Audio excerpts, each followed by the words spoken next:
आपके चरणों में हमारा कोटि कोटि प्रणाम। खुश रहिए। महाराज जी, हमें आपसे एक सवाल है कि धर्म बड़ा कि कर्म बड़ा। तो हमें पता है कि धर्म बड़ा है, लेकिन हम लोगों को समझाते हैं कि धर्म बड़ा है तो ये समझते हैं ना हिंदू मुस्लिम वाला धर्म है। तो इसमें थोड़ा मैं कंफ्यूज हो जाती हूँ कि उनको कैसे समझाऊं। देखो, ऐसे समझाया करो कि धर्म बड़ा कि कर्म बड़ा।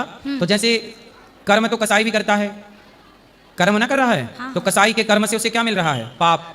कर्म तो चोर भी कर रहा है, पर चोर के कर्म से उसे पाप मिल रहा है। तो जिस कर्म से पाप मिले वो कर्म बड़ा कैसा है? कर्म वही बड़ा है जिस कर्म से पुण्य मिले। इसलिए कर्म करो, पर धर्म जिस कर्म को करने की इजाजत देता है, मतलब धर्म के हिसाब से कर्म करो। क्या चोरी करना धर्म है? बोलो नहीं। अब देखो, धर्म कहता है चोरी ना करो। यदि धर्म की बात मानोगे तो आप चोरी नहीं करोगे, तो आपको चोरी का पाप ना लगेगा, आपके कर्म सही होंगे। और यदि आप धर्म की बात नहीं मानोगे, चोरी करने का कर्म करोगे, तो उस कर्म को करने से पाप मिलेगा। झूठ बोलने का कर्म ना करो। ऐसे ही कर्म श्रेष्ठ है, पर धर्म युक्त कर्म कोई भी कर्म श्रेष्ठ नहीं है। कर्म तो रावण ने भी किया, सीता मैया को चुरा के ले आया, लेकिन उसके कर्म के कारण लंका जल गई, क्योंकि उसके कर्म में धर्म नहीं था।